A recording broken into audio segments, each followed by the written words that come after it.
Welcome to the Psych Gym. I'm your trainer, Vanessa Perry, a former mental health therapist turned intuitive counselor. Much like a physical gym, in this space we'll aim to target specific psychological muscles and train them to be stronger. I'm so glad you are joining this gym. Let's hit the weights. Hey, y'all. I've been trying to think of a cutesy name to call y'all that are listening because it's the Psych Gym, right? So I'm trying to be on brand and come up with something really clever, and it's just not there, right? Like Taylor Swift has the Swifties, but like her last name is Swift, so it's pretty easy. Like, what am I gonna call y'all? Gym rats? I don't think I like it. So I don't know. If you have any suggestions, feel free to drop them in whatever, in the comments of whatever it is that you're listening to this on, or come to the Instagram page or go to the website, and give me some suggestions of what you would even like to be called, right? Like, I don't want to just make that decision for you.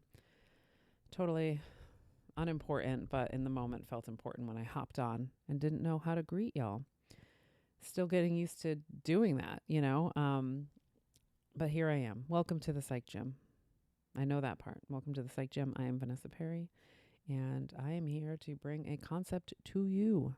That's my goal. Every episode is meant to bring a concept to you, whether it is something that you've already heard before and you're hearing it in a different way, or something brand new to you that you maybe have been wondering about and haven't really found somebody to explain it in depth to you. This is my goal here, is to kind of bring some of the knowledge that's in my head that sometimes only comes out in sessions, and bring it to like more people. Because I have a lot of clients that will say, you should write a book, or like, these are gems, right? Like, these are gems. And I'm like, number one, I like forget a lot of them because I'm the intuitive part of my work means that sometimes I'm just like, it's just coming, right? And so I forget. And then other times, and just like after a session, I don't want to write all the things that happen in session, and I certainly don't want to write in session. That's just like gives me the ick. So a lot of the gems get kind of lost along the way. And so I've been trying to be a little bit more mindful of when somebody says, that is so helpful, other people could be helped by this. I've been trying to be a little bit more mindful of bringing that, to a wider audience, just to help. I know for me, I'm not reinventing many wheels here, maybe some, but not very many. But that works for me in the podcast space too. Sometimes it's just the voice that teaches me something. Even though I've heard it before, I hear it from a different person and it hits me differently, That's just the way it works, y'all. So I'm just trying to do my part, what feels like my part. Like, spread some seeds. Help if you can. And if you can't help, I don't know, maybe I'll help myself. If nothing else, this podcast is going to give me some structure in my life that I generally rebel against. And so that a little bit leads into this. And I don't know how I'm going to tie this in, but I'm going to try to tie it in. So today I decided to talk about boundaries with negative people. And specifically, the types of people that when I say negative people, I mean people who like kind of live in negative energy. That would be, people who kind of complain a lot, or, just kind of talk about their misery a lot. They have like a dismal outlook on life or society or people or men or women or whatever, just like people who seem to be stuck in a very negative place. And for people like me, it's really hard to be around that energy. However, being the people pleaser and, healing type person that I am, I find myself around people who are negative quite often, right? Oddly enough, I come across more negative energy people in my personal life than I do in my professional space, right? Like, just take a second to think about that. It tells a whole big story. People come into my space, the counseling space, are there for solution. So when we talk about the problem, we're aiming for solution. When people in my personal life are talking about the problem, they're not coming to me for solution. Usually they're coming to dump the problem on me, right? Sometimes they'll ask, but it's a completely different dynamic. So, yeah. So, what I've had to do in my life was to create boundaries around this kind of negative energy and the people who hold it. Not easy. Not easy for a people pleaser, not easy for a friendly person, not easy for a social butterfly, not easy for somebody who, just generally is interested in people. I mean, I'm fascinated by humans. I'm fascinated by their behavior. I'm fascinated by brains. I'm just fascinated.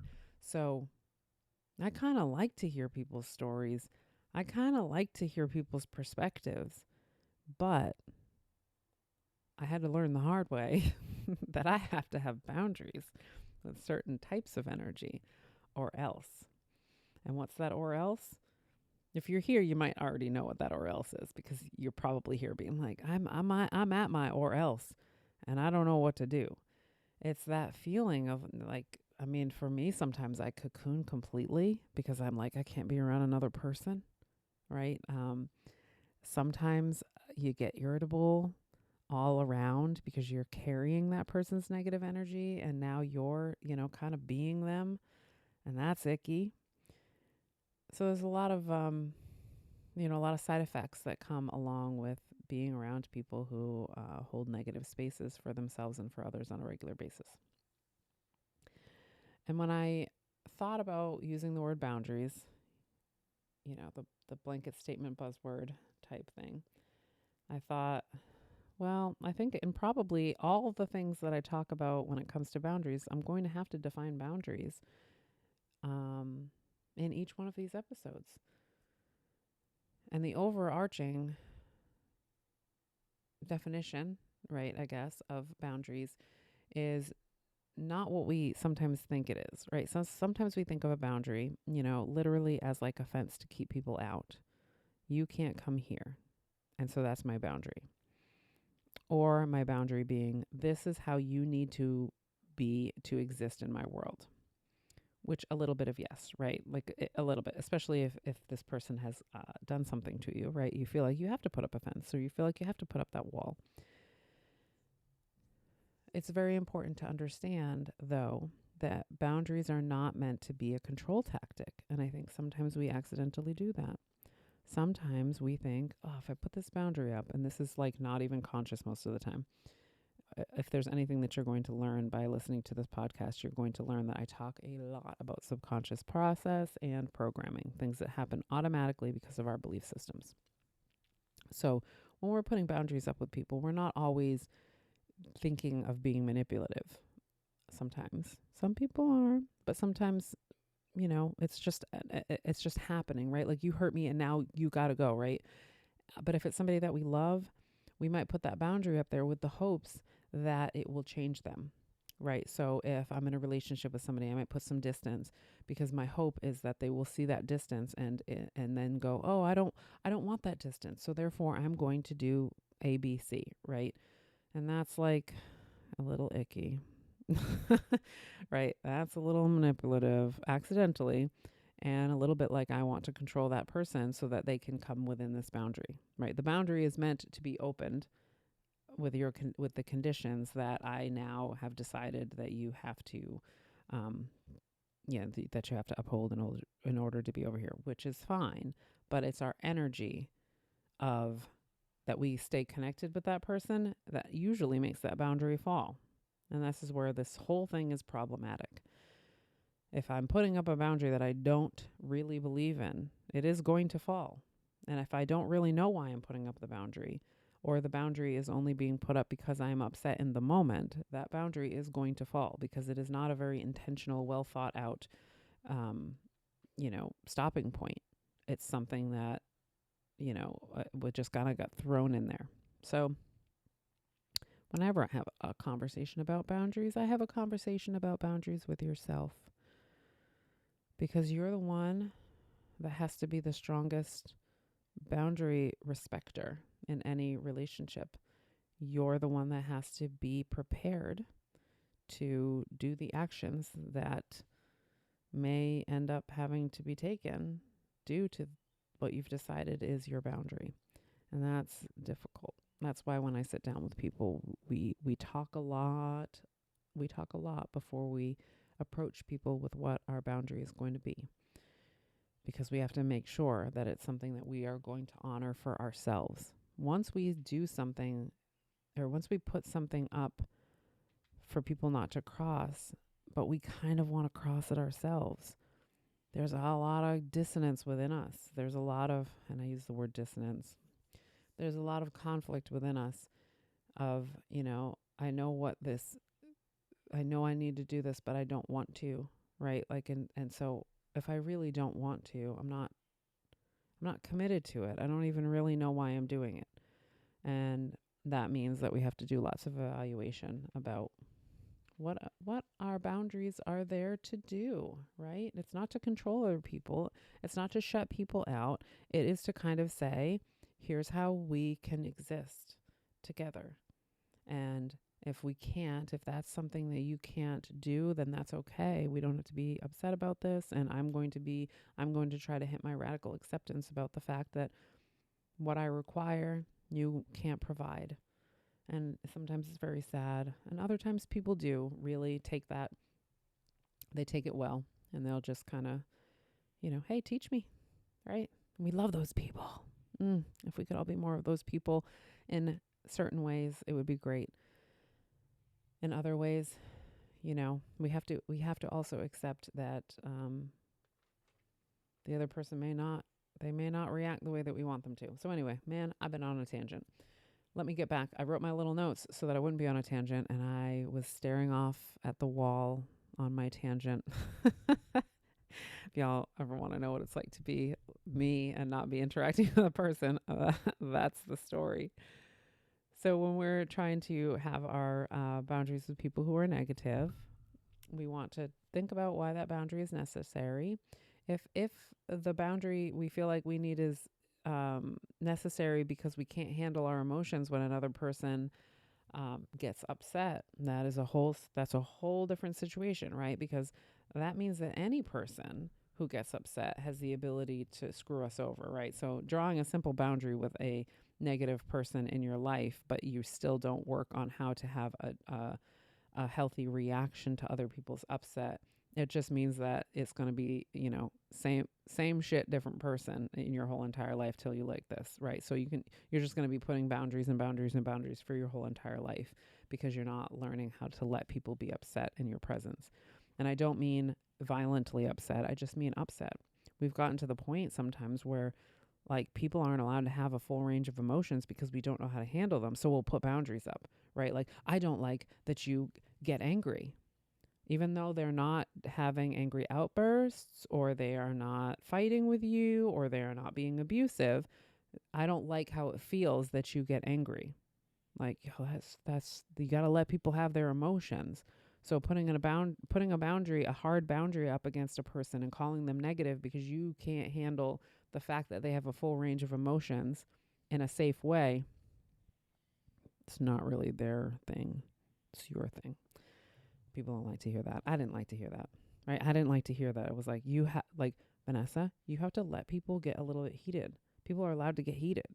You just can't let them walk all over you. You can't let them, verbally abuse you. You can't let them bait you into arguments. Like those are where boundaries belong. But you can't like put a boundary up of like, the only people that I want around me are people who never, ever, ever feel any negative emotions that make me upset.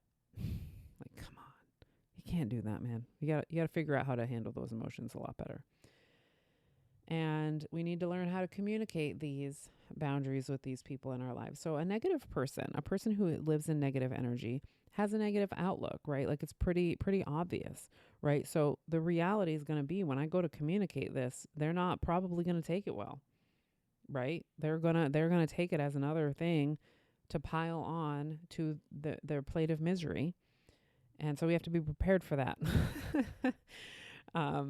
We do that like in the counseling space. We're like, all right, so what are you going to do when they do this? What are you going to do when they do that? Sometimes we're role playing and sometimes we're just kind of like coming up with different phrases and exit strategies because we realize like that this is not going to go smoothly, but it has to go, right? Like we have to be able to say, listen, I have noticed that we talk so much about your relationship, and I have such a hard time having that conversation with you a lot because it hurts me that you're being hurt. So I'd really like to just kind of have less of those conversations, or, do it less. And sometimes there are very subtle ways that we'll do it. I'm the queen of subtlety because I do not like confrontation still to this day. So communicating my boundaries is usually like a slow go. It's usually, kind of like, instead of like over communicating it, I will, kind of just disengage. And people recognize when you disengage just as well. So it doesn't always have to be this big confrontational, let me sit down and tell you about the boundaries that I have to have with you. Sometimes, again, like when we talk about having the boundaries with ourselves, it's me. I have to not engage. If I don't like that somebody is being, negative all the time, then I don't need to engage with their negativity. That will help starve that communication style between us, and we'll see what happens. Right. So if somebody's a super negative person and you just kind of stop engaging, they're like, complaining, and you're like, yeah, man, that sucks. And you kind of move on to the next thing. Right. And you're no longer kind of feeding more negative energy to them. They might address it. They may not. They may stop talking to you because you're not giving them what it is that they want from you. But that's okay. Right. So that's just an example of how communicating our boundaries doesn't always have to be a sit down confrontational situation, and especially with people with negative energy problems. uh, it's a rough go. And then we have to hold them, and we have to hold our boundaries, right? Like we have to be able to hold to them. So if we say I'm not going to engage, then we have to not engage. And if we have difficulty not engaging, then we have to work on why it is that we feel called to do that, why we are easily baited, why we feel like we have to address every single thing that comes up, or why I have to correct. That was my thing. I would feel like I would have to correct people when they were in a negative space, right? Like, and they would be bitching, and I'd be like, oh man, like I don't want to hear this anymore. So it was like I would try to jump in and give the answer so that I could stop hearing it, right? And like, how do you think that went over? Obviously not well, because that's not right. Right? Like, I just had to say, well, then don't friggin' engage, dude. Like, it's okay if people are going to complain. You don't have to like talk to them about it, or you don't have to correct them, and you don't have to try to make the sunshine and rainbows happen because it makes you comfortable. Just get comfortable with the fact that sometimes people are upset. And if they are a truly miserable person and you do not want to be around them, then you figure out how to not be around that person very often. Stop trying to solve the problem as a puppet master and start trying to solve the problem as you have certain influence, and it's you and your presence and your existence and your interaction. So I hope that helps. If it doesn't help, feel free to drop me a comment, and I'll clarify or do whatever. You can find me on the website. You can find me on the socials, and we could chat further about this. If you have any suggestions of things that you'd like for me to talk about, also definitely hit me up on those in those ways, because I'm always looking for ways to serve. And I have plenty of ideas, but if I hear it straight from the people who are listening, then it makes it a lot easier for me to feel like it's intentional work. So thank you for letting me be your guide today. Love y'all. Thanks for listening.